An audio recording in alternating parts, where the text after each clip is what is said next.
welcome to this week edition of ECN Hard Truth. Today, as usual, I have with me my colleague and friend Andrew Abah. Andrew, you are welcome today. Thank you very much. And Coach Thompson, Ojukwu, you are welcome. Thank you very much. You are welcome. My name still remains Patrick Ngwaogu, aka Odogu. Today we are going to look at the fallout from the playoff of the World Cup. Super Eagles missing the World Cup 2 times in a row. What is it? What is going on? Andrew?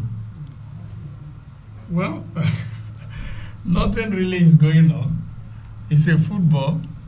And in football, you lose or you win. But it depends the way you approach it. Your approach depends on your planning and your focus. Do you really want to go to World Cup? If you want to go to World Cup, what are the things you need to put in place? What is the seriousness? Is it the time to be changing coaches, like the way you change your wardrobe? Is it the time to be serious? So you find out that those who want to go to World Cup started from ab initio, that right from they know that they want to be there. But if you don't want to be there and you think miracle will come from heaven, it cannot go that way. So that is it. Whatever we find ourselves today, we are the architect of our own fortune because we are never serious right from the start.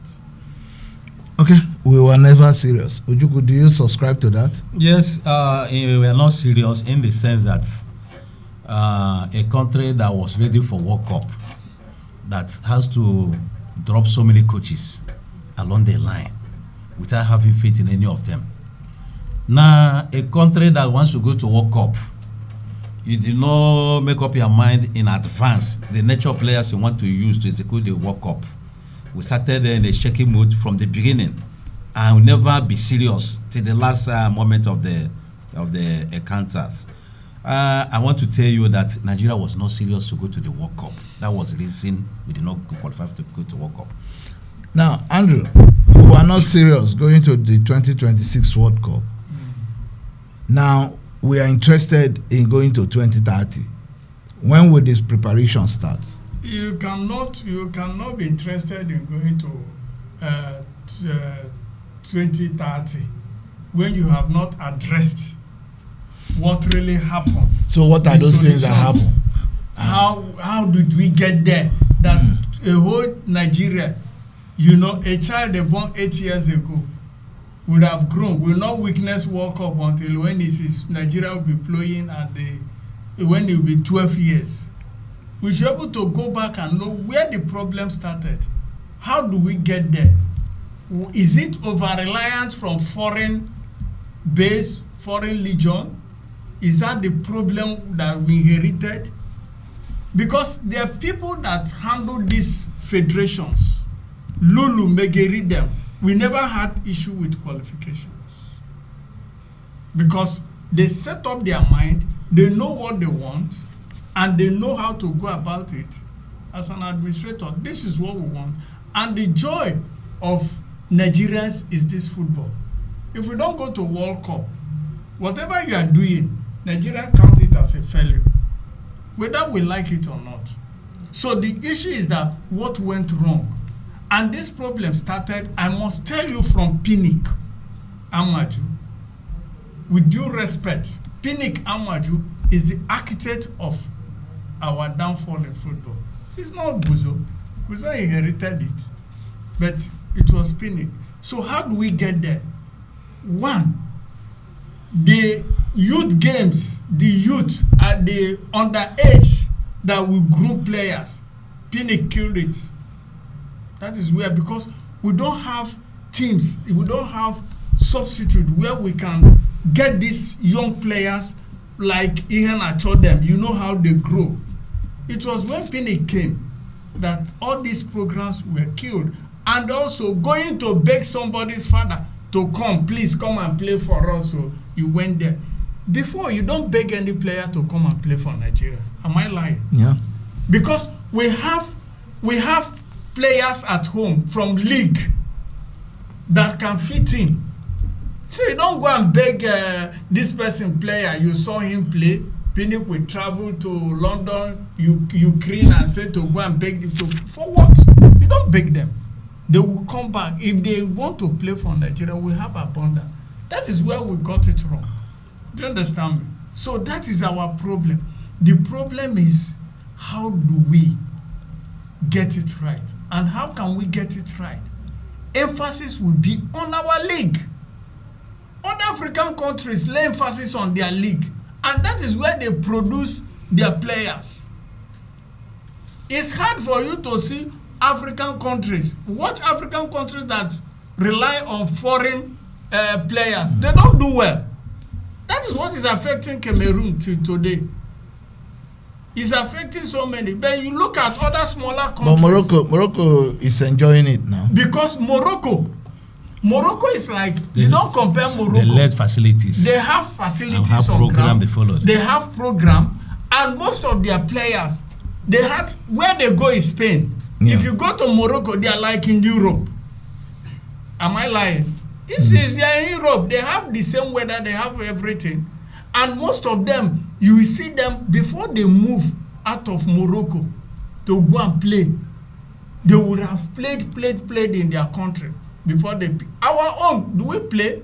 You see a player today, agent will come, you will play in Afghanistan. You say they will pay you, so you move away. How do we get it right? Getting it right is our league. South African league, look at, whether you like it or not, is one of the best, if not the best in Africa. Let me tell you. Then you look at Cape Verde. You look at even this Congo DR. When Besaka we are talking about, how did he? He played for under 20 England. But when they dropped, he has to find his way back to his roots to come and play. In our own, it's not like that. During Keshi period, you don't beg players.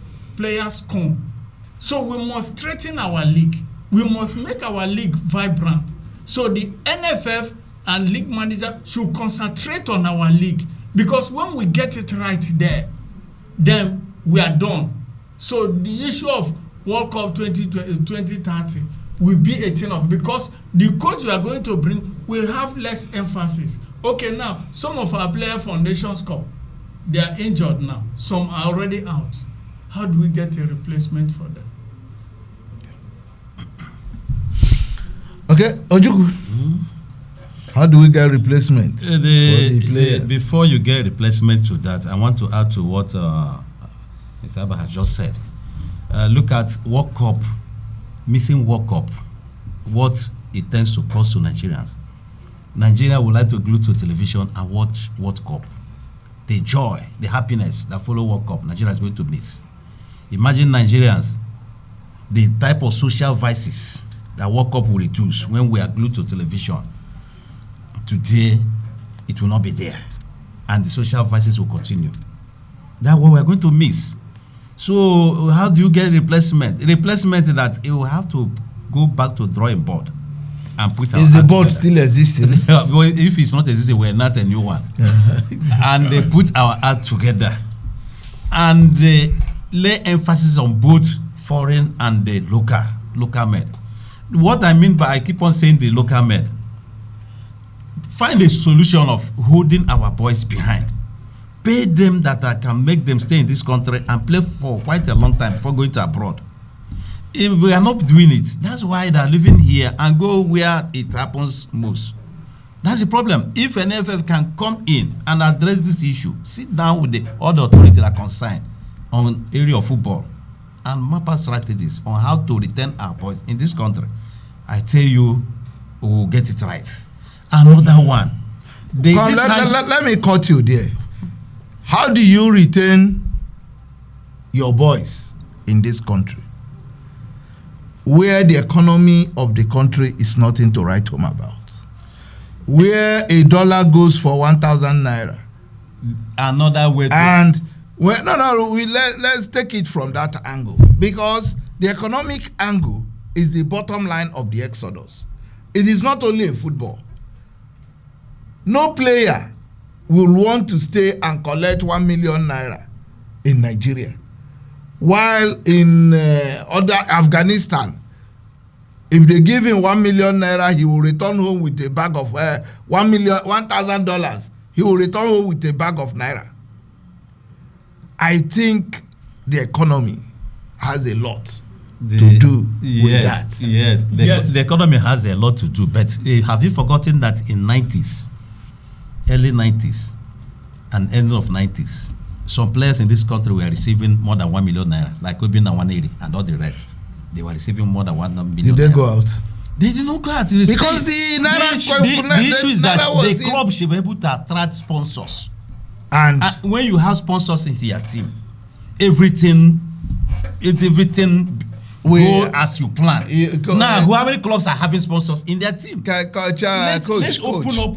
Coach, let us be realistic.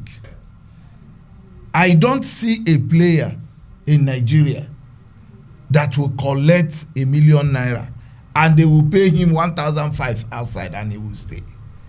The economy of the country has a lot to do with it.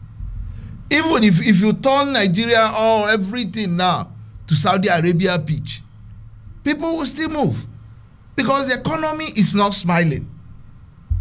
If you hold 1 million naira now, will you spend it before the end of the month as a civil servant or somebody?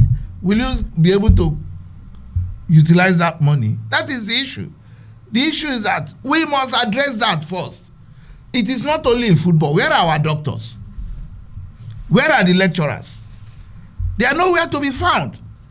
I know of a doctor who preferred to go to Europe and throw his certificate aside and be doing being a petrol attendant and be sending money home, and he's a big boy here. So that is the angle we should go. It's not only in football, neither sports. It has to do with the country in general. The economy must be addressed. I don't know. Yes, in as much as I agree with you, you know, other professions are different from football. What makes them different? Okay, I'm coming. You understand me? So you find out that in as much as there are other countries that are doing well, that Naira is even better.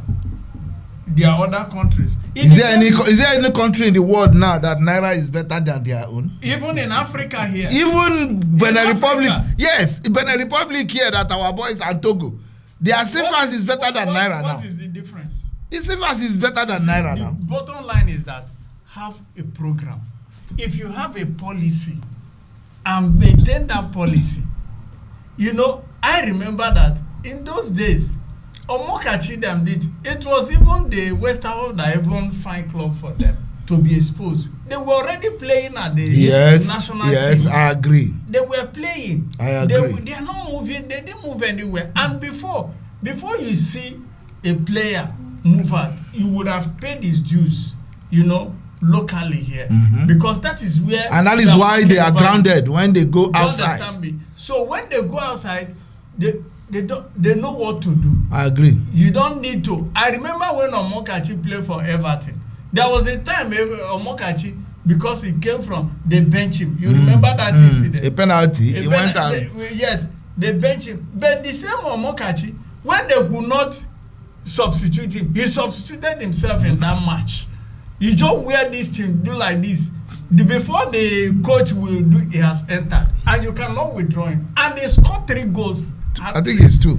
It's 2. The 2 goals. Brace. He scored, and that makes Everton to win that game. It was an FA Cup. Yes. I think the angle we should look at it is this. In as much as I know that our economy is bad, it's very, very bad. We are in a precarious situation, and everybody wants to better their family.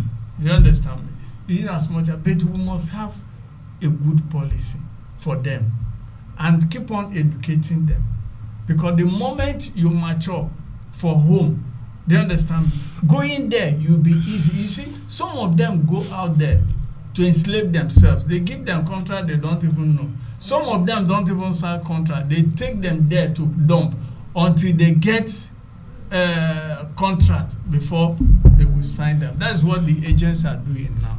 Not like before that you have, because the players they ship them out anyhow. If you go to the state pitches now, yes, you see various scouting programs. Is there? I was at no, they've reduced that one now. El Parade Ground. If you go there, area 3, even yesterday, you see them many different, and they don't have. There are no clear cut. This brings me down to these scouting programs and what have you. Don't you think that the federation, in quote, yes, should have a say in some of these things? They should regularize it and make it a policy. Because everybody wake up, you want scouting, you carry players, come this, you ship them. You bring one white man, you ship them. They must. Maybe we'll turn Ojukwu to a white man now, use him as a scout. The NFF should come into the scouting program. I remember vividly I've attended so many scouting programs with my boys. Some I paid big money. Yeah. At the end of the day, the white man that came to pick had people in mind. Of course, because after spending a lot of money, attending up to 4 times. At the end of the day, 2 or 3 of people identify from our club, 9 minutes, they'll drop them and go to the people they want. I think they are making people more and more. They're making their money. The NFL should come in and regularize it so that there should be so policy. That we know the type of scouting program we should be attending. Not any house scouting program. Country, where are they coming from? Are they? Somebody can come from Afghanistan and say you say scout. You just come, you organize people, you carry them, go. No, NFF should have a policy, and every scouting program must take clearance from NFF. Exactly. You must screen them and know where they are coming from, and know why do you want to get this scouting program. Rather than coming here to come and suffer our boys. You see 1,000 players that will stay there for the whole day. At the end of the day, they won't pick one. You won't pick one. It's unfortunate. Those that will pick, they will tell them. They know them now. They know them. They know them. They know the people. The scouting programs are done to rectify certain players. Yes. The organizer will do such things in such a way that they will say we are doing a scouting program. But they have boys that they want to project, and that is what they want to watch. But don't you think that shipping out our rookies, or do I call them the raw talents, yes, early in life, affect our league and football also? Don't you think so, Ojukwu? We don't have choice. When we don't have program for the youth, what do you expect? They have to go for the greener pastures abroad. Who want the parents to suffer? Who want their siblings to suffer? So they will go where they will make money early and help the family to grow. That's the essence. But when you have a youth program on ground, where just like it's done in England and other places, during holidays program, holidays time, they organize them together, put them together, train them all through. When start school, they go back to their various schools and other activities. That's how it's done. Here, who cares? Until when there's competition, they will not gather and train and go. At the end of the day, you will not see them again. Okay, let me look at now. They have you're organizing a league in Babalada now. Any of this, have you ever seen any of the national coaches coming there to come there for where already? What they are waiting is to look for lobby and get it. Once they have the players with the agents, they've already agreed. You understand me? And also the issue of agents, NFF should look into it. Who are the agents? I don't know those who register. The agents are registered, and yes, but some of them are duping players. Some of them that are registered, some of them are fronting for others. Yes. Do you understand? Yes. They should look into it. They are doing RNG with their foreign agents. Because the moment you appoint a coach, you see this agent, they'll be paying money allegedly into that coach's account allegedly. They will now gather about 500 players, say they are screening. There's nothing they are screening. No, they've already know those they are going to pick.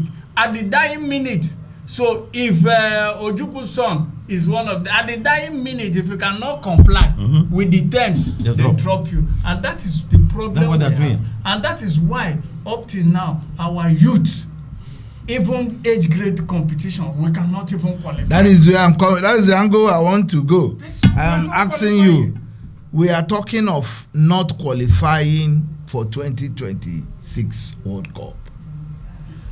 Now, 2026 is gone. We have to accept the fate where we are. No, we already. So there is nothing anybody can do about it. There is no prayer. So no prayer can no longer change it. But the issue now is, how do we get it right? That is one. Considering the fact that I did an analysis last week where I found out that only a single player will be little above 20 by 2030. Virtually virtually all the players in the Super Eagles, only 4 only 4 will write their CV and inscribe it there that they attended the World Cup. That in 2030. By 2030. Yes. All through their careers. Because even the young Osimhen now that we are looking at, by 2030 he will be about 35 or 32 or thereabout. 32 or 33. And I don't know if Nigerian we have today will bring a player of 33 years to be our top striker. There is a player that will be about 37 then. And many of them will be 30. Among those that attended 2018 World Cup is only Ekong. Yes. Awanze. Iwobi. Yes. I think one other person. I think there are 4 or 5. Ndidi. Those are the 4 players that will write CV tomorrow and say we went to World Cup. But the others will not have anything to talk about World Cup.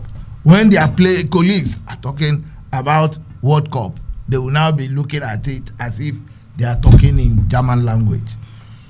Now, 90% of players will go. Jokingly, somebody was telling me the other day, he said that they should disband this team after the Nations Cup. I now said, there is no need. He said, no, there is need. I said, there is no need. The disbandment will come naturally. Disbanding the present Super Eagles will come naturally. Because by the time some of them are 37, 35, 34, they automatically it will be difficult. I wonder that if many of them will be playing full time in their club by then. So our under 17 is nowhere to be found. Under 20 is dead. The 23, nothing. Where do we get replacement, Andrew? The fact I keep on saying, because the problem we have is those, that given the responsibility for this age grade tournament teams. You see, I believe that we can still get it right, but there should be no ndibani that is now we before I give you job. If I know you can do it, this is the target. 1, why we can get it right, because I discovered that there is one player on that 20. That guy has never passed on that 20. He has played almost. Can you play 2 tournaments and you still remain on that 20? It depends on the age.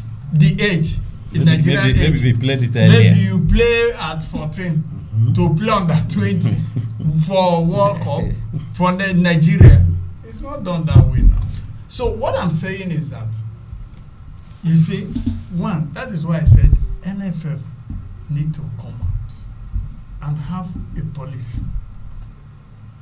You understand me? And we should make Nigerians believe, because our problem. Our problem started winning. Because that's what you want to see. You don't develop. But you see other countries, Morocco, they were saying they were fine. They went back. Yeah. They understand? They went back and said, no, let's forget about winning. Let us have a structure. Let us have a policy and follow it. Any coach that comes, follow it.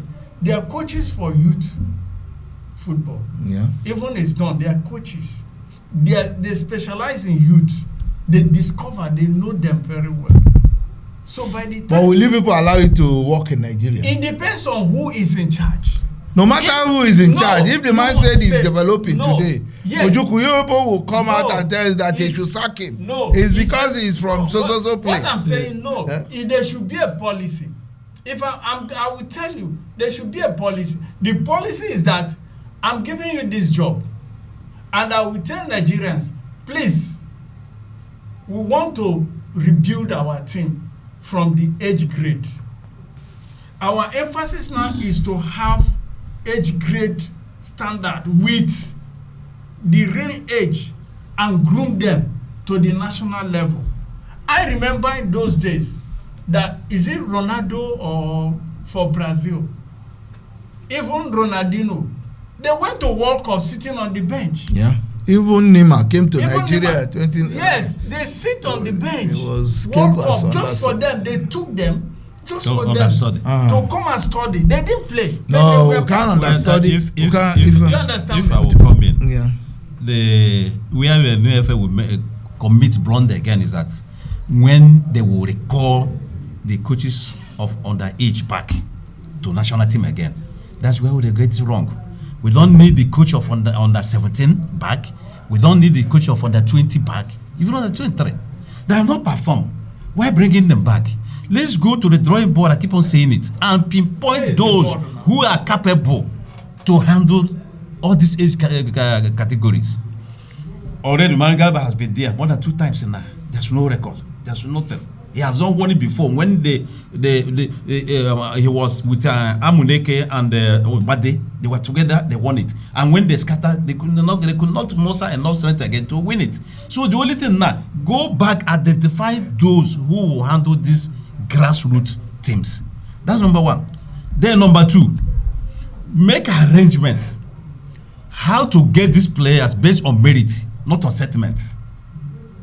Because most of these boys are gotten through settlements, depending on the amount of money you pay before you play for national team. If you drop, can you substantiate that? Cannot, but that's what is happening. You substantiate that? Allegedly. Even to play friendly match, they go to a club to play friendly match. Something must be dropped. Is it how it's supposed to be done? Allegedly. When we don't do all those things and they do it with the pure heart, why not? The raw talent will be discovered and they will be put into use. You are in a situation where, because of high bidder, you carry a player who's achievable, go to the World Cup, at the end of the day, you will not use him. At the end of the day, you fumble and come back. Let me take you on that. There is an issue. People accuse those also at the glass house that they always have a take in some of the players that go to the national team. Do you think so? For me, yeah, I don't think so. I don't think so. That's for me what I believe. I don't think so. You cannot expect somebody like Guzo, who has been there play, to come and tell you this player. No. The only thing I know, and I keep on saying it, if you appoint a coach, junior teams, even his assistants, give them contract. The idea of giving only the head coach contract is another thing that is affecting our game. If you appoint 3 of you, give them contract. Because in a situation whereby you give Patrick contract, you bring me and Ojukwu to support you, no contract. And the money is not coming. And the money is not coming. The federation is not buoyant to bring money. To pay. Patrick and Ojukwu will live for way. to come in now on my, so that you can, on my own. Oh, you understand? I don't think are you getting me? those in the glass house are involved. Wait, yes, that is what I'm saying. I don't think so. They are not involved. I will give you a reference point. When the technical advisor, technical chairman, that's Biwarang, okay. was Director. the technical director for NFF. They work hand in hand.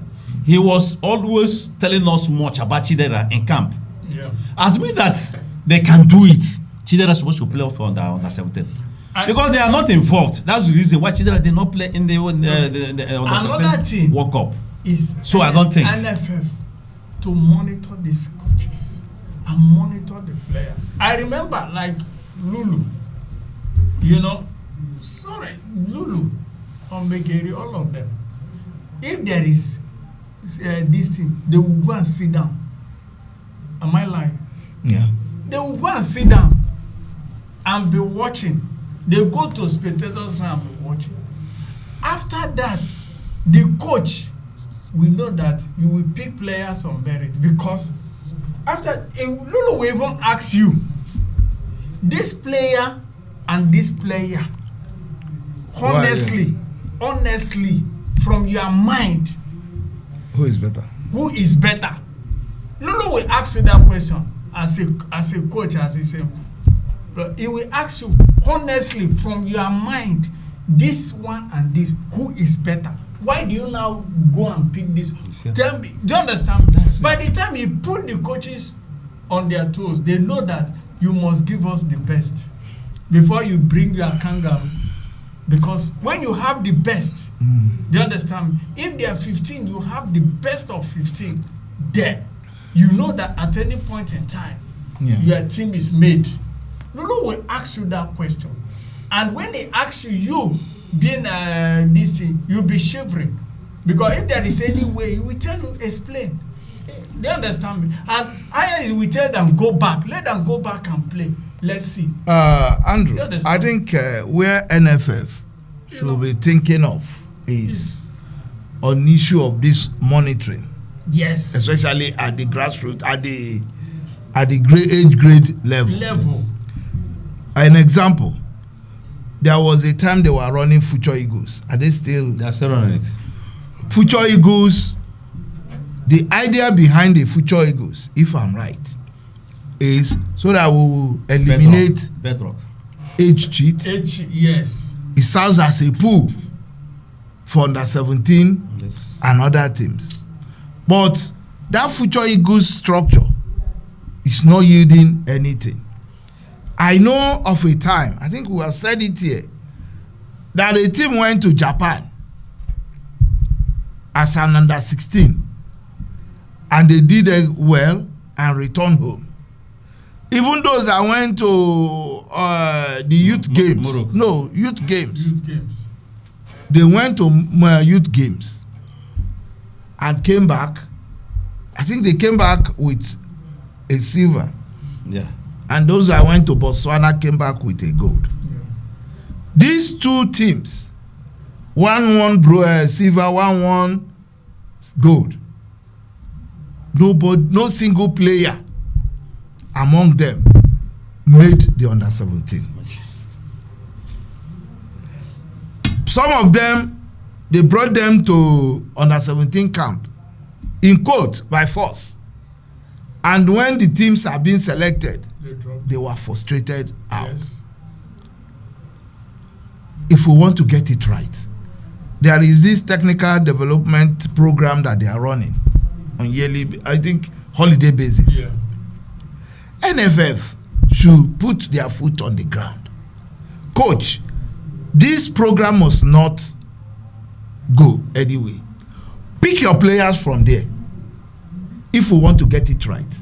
Because if they choose players from all parts of the country and you are training them, paying them transport money to come and go, at the end of the day,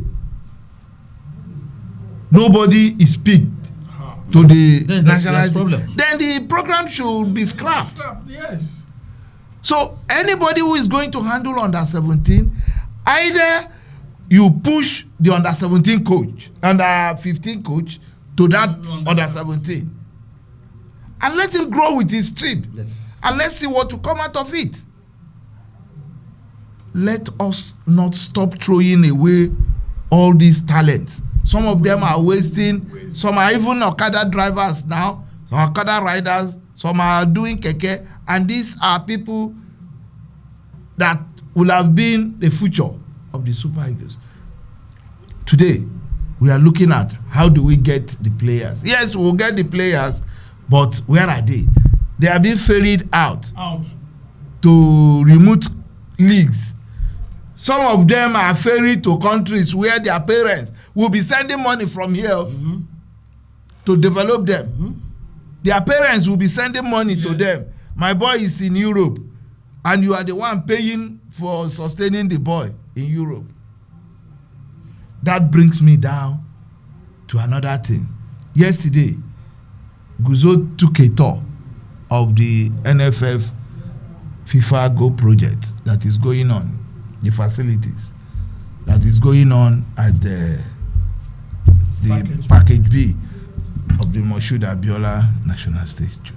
Ojukwu, that program, do you think it is what we need now to move our football forward? Well, it's part of the things that we need to move football forward. But remember, it's a long project, it's a long program that he can yield result in the long run, not with immediate effects. It's a legacy he's trying to create, which his predecessor did not create, especially Amaju. He did not create any record. There's no edifice he can say this is his own edifice that he created before. We have one in Oboro. Forget that one. And one in Kebu. Forget that one. I'm talking of reality on ground. It's real. What Guzo is doing is real. Okay. It's real. And if by the grace of God he was able to complete it under 16 months. If I say by the grace of God, okay, he was able to complete it, it's going to help us a lot. We will not be spending money going to hotel now to go and camp our players. Yes.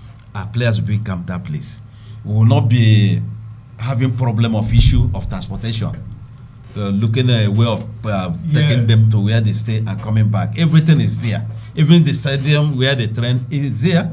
All the facilities, the even gym, everything, swimming pool, everything they want, they're all there. So it's a good legacy he's now bringing to this country that he will be known for, even if when he lived. But the issue is that if all this you leave, you did not qualify for World Cup, you have missed something. That's where I will give kudos to Megere, Sanelulu. They qualify us for both Nations Cup and World Cup. It's a record. So if at the end of the day, did what for World Cup? For World Cup, he did not qualify for World Cup. He did not qualify us for World Cup. We were there in Russia. He did not qualify for World Cup. Russia 28. He was the one. No. Gary took us to Russia. To Brazil. Amaju took us to Russia. We were in Russia now. We've already set the template. They've already prepared it. Everything. He just entered. He inherited it. And when he inherited it, after that, because we are about going to. We qualified for that World Cup with 2 matches ahead. Are you getting me? Then when Pinnick, after that program, you know, there is a program that you have. A program they started not in a shaking mood. We're almost there. Not unlike this one now. We started in the shaking mood. The program finished. Amaju went scientific. Say it's going to be scientific football. Again. So Patrick, he called Patrick. He said it's scientific football now.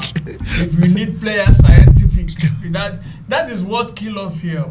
That is where because we are not. We have to go with the appropriate technology. You want to do scientific, you don't have the technology. You don't have what it takes. So, like you said, I applauded Guzo for this legacy. He's not thinking about self.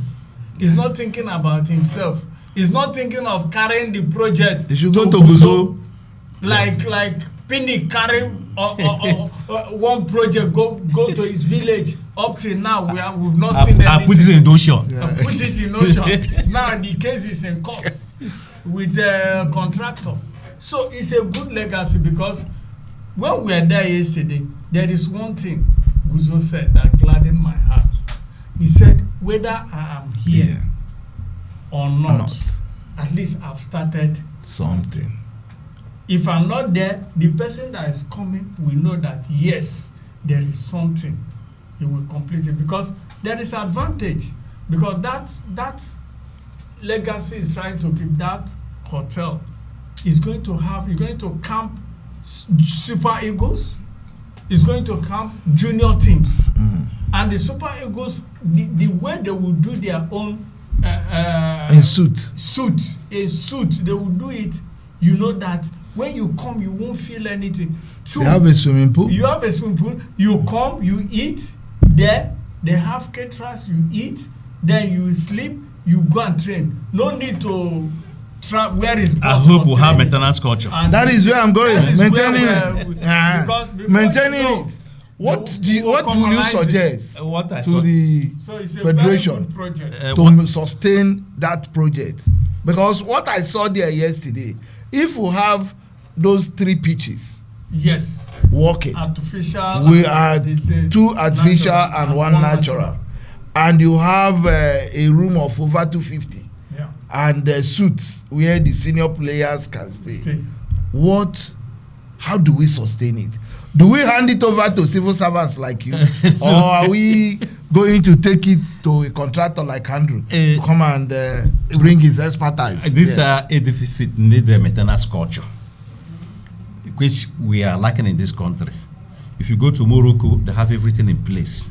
That was the reason why things we are working according to the plan, from age category to the senior level.